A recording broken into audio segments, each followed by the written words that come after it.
안녕하세요. 오늘은 11월 21일 목요일이고 복되신 동정마리아의 자원 기념일입니다.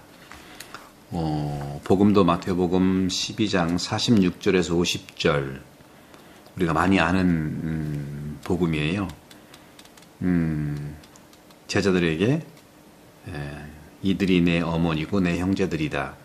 하늘에 계신 내 아버지의 뜻을 실행하는 사람이 내 형제여 누이여 어머니다 하신 말씀 참조하시고 본래 연중 30 오늘이 이제 33주간에 이르러 가고 있죠. 33주간 목요일에 복음 말씀은 루카복음에 이어서 계속 루카복음 19장 41절에서 44절의 말씀입니다. 이 말씀을 이제 묵상을 하겠는데요. 예수님께서 우시는 장면이에요. 예루살렘의 멸망을 예고하시고 우시다 하는 내용인데, 예루살렘에 가까이 이르서서 예수님께서는 도성을 보고 우시면서 말씀하셨어요. 오늘 너도 평화를 가져다 주는 것이 무엇인지 알았더라면, 그러나 지금 네 눈에는 그것이 감추어져 있다. 그때가 너에게 닥쳐올 것이다. 그러면 너의 원수들이 내 둘레에 공격 축대를 쌓은 다음 너를 에워싸고 사방에서 조여들 것이다.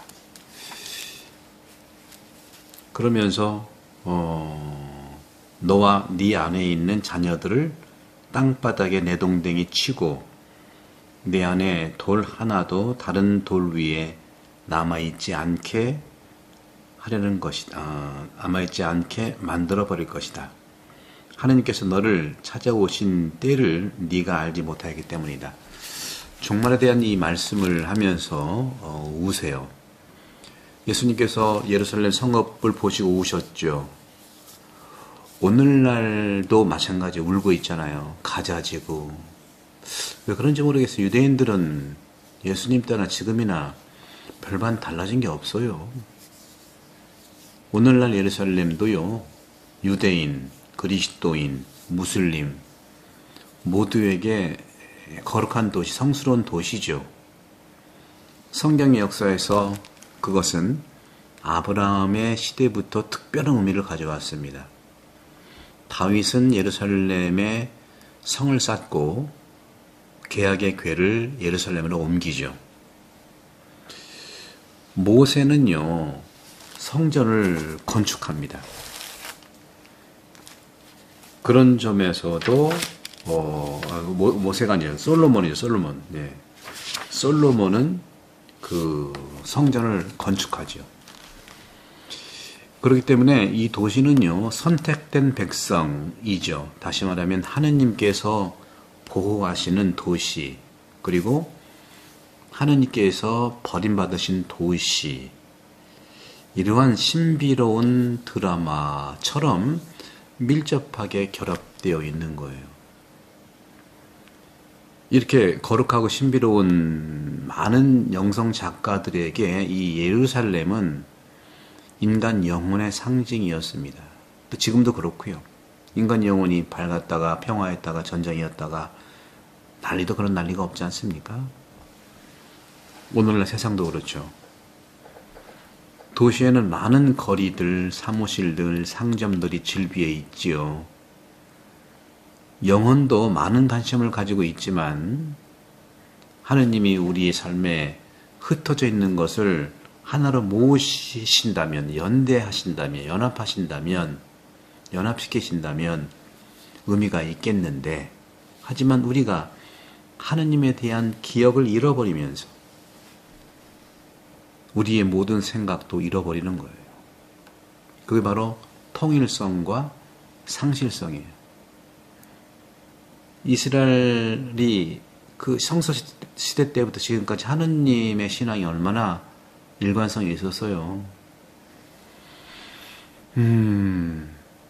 위 마카리우스 영성가가 말했듯이 우리 인간 안에는요, 돌 위에 또 돌 외에 아무것도 남지 않는다고 말을 했어요. 뭐랄까 딱딱한 무딘 마음, 그 심장을 얘기하는 거 아니겠습니까? 하나님의 모습대로 우리의 영혼을 창조하신 그 우리 인간의 원형이신 모상이신 그리스도, 그리고 우리는 그 모상이 모상이지요. 그 그리스도께서는 이 위대한 예술 작품의 폐허로 인해서 세상을 다스리기 위해 당신 집으로 선택하신 철저한 성을 보고서 그로 인해서 눈물을 흘리시는 거예요. 앞날을 보니까 지금도 주님은 눈물을 흘리고 계시지 않습니까? 폐허가 된 영혼의 모습이죠. 우리 인간의 모습입니다. 도시의 폐허보다 더 슬픈 것은 없지 않습니까? 그러면서 오늘 주님께서도 그런 말씀을 하세요.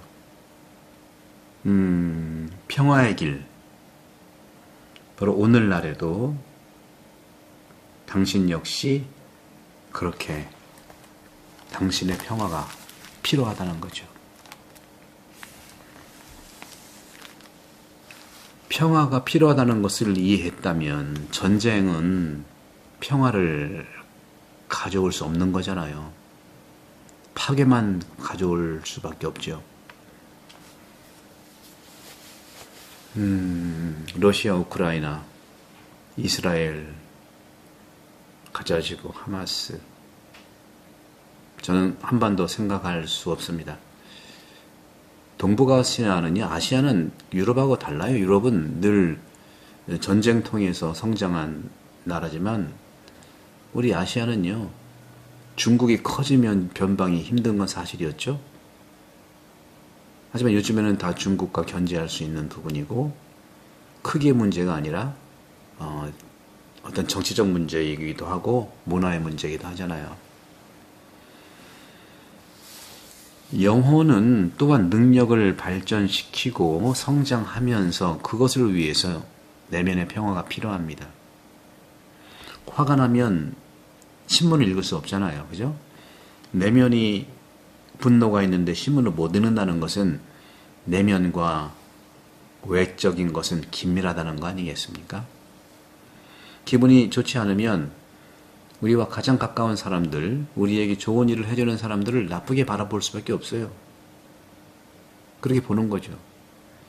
이것을 깨달을 때 우리는 진정하려고 노력하는 거예요. Calm down. 그곳에서 다시 평화를 찾으러 가는 거예요. 그것에 도달하는 수단은 다양하지 않습니까? 기도의 방법, 또 명상의 방법, 또 운동, 내적 몸, 혼, 영의 이러한 모든 힘을 다 총동을 해서 살아야 되지 않겠습니까? 어떤 사람은 걷기로 진정을 하고요. 어떤 사람은 음악을 듣거나 음악을 만들기도 하고요. 어떤 사람은 이야기를 들으면서, 어떤 사람은 같이 음식을 나누면서 진정시키는 거죠. 치통이 있을 때처럼 신경이 마비가 된다면 우리가 진통제를 먹어서 느끼지 않게 하지 않습니까? 힘드니까. 우리가 많은 지식들이 있습니다만은, 그렇죠? 많은 지식이 있지만은 그것을 우리가 치료를 할 수 있는 것은 본인의 선택이어야 된다는 거죠. 오늘날 많은 약들을 만들지만, 종류도 많지만, 과연 많은 쓸모가 있는지는 의문이죠. 약이 좋아졌다고는 해요. 분명히 그런 부분이 있지만, 약으로 해결될 수 있는 것이 얼마나 있을까? 실생활에서도, 또 내면 생활에서도 불안을 잠재울 수 있는 방법은 많이 있습니다. 약 외에도. 제가 이제 그래서 영혼 돌봄, 이 부분, 셀프 영혼 돌봄이라고 해서 이 책이 굉장히 원리적으로 굉장히 영적 스승들이 가려 뽑은 수천 년의 지혜인데, 이걸 구체적으로 살아갈 수 있는 셀프 영혼 돌봄을 이제 곧 나올 거예요. 올해 연말쯤에는 나올 건데, 같이 겸해서 보시면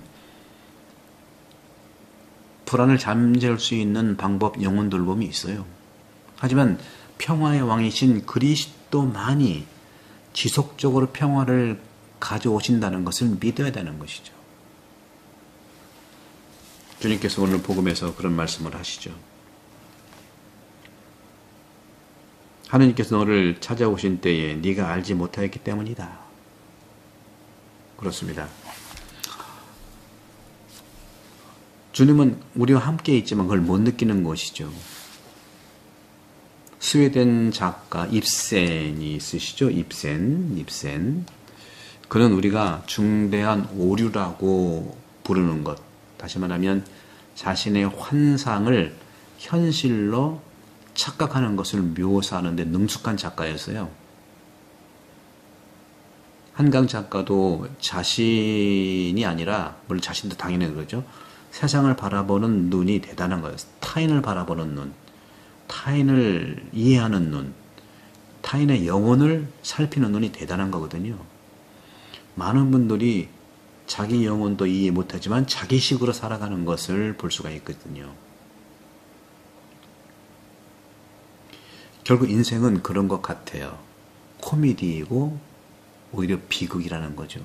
하지만 실제 현실은 뭘까? 계속 질문을 해볼 수 있겠습니다. 실제 현실을 정의하려는 시도에는 더욱 위험한 환상이 감춰질 수 없을까? 진정한 현실은요, 하느님을 바라보는 겁니다. 다시 말하면 사물에 대한 하느님의 시선이에요. 비전이고요. 영혼 돌봄도 하느님의 시선으로 나를 바라보고 세상을 바라보자는 거거든요. 이 환상이 많은 사람들에게 숨겨지는 이유는 하느님께서 계시하기를 원하시지 않기 때문이 아니라 사람들이 보기를 거부하기 때문인 거예요. 그러면 신성한 영혼의 관점에서 볼 때 사람들의 삶은 비극이 되는 거죠. 하지만 하느님께서는 우리를 환상에서 치유하시고자 하시고 우리를 당신께로 초대하십니다. 우리가 눈을 떠야 할 것입니다. 하느님께서는 이러한 환상으로부터 우리를 치유해 주시고 또 우리를 인도하시는 것은, 초대하시는 것은 바로 눈을 뜨는 것, 새로운 눈을 뜬 것에 대해서 초대하시는 것입니다. 영혼 돌봄 이거 많이 관심 가져주셔서 감사드리고, 또 셀프 영혼 돌봄 나올 테니까 여러분들 도움이 되기를 부탁드리고요. 구독, 성교 감사합니다. 성도와 성자와 성령께서는 여러분 모두를 강복합니다. 감사합니다.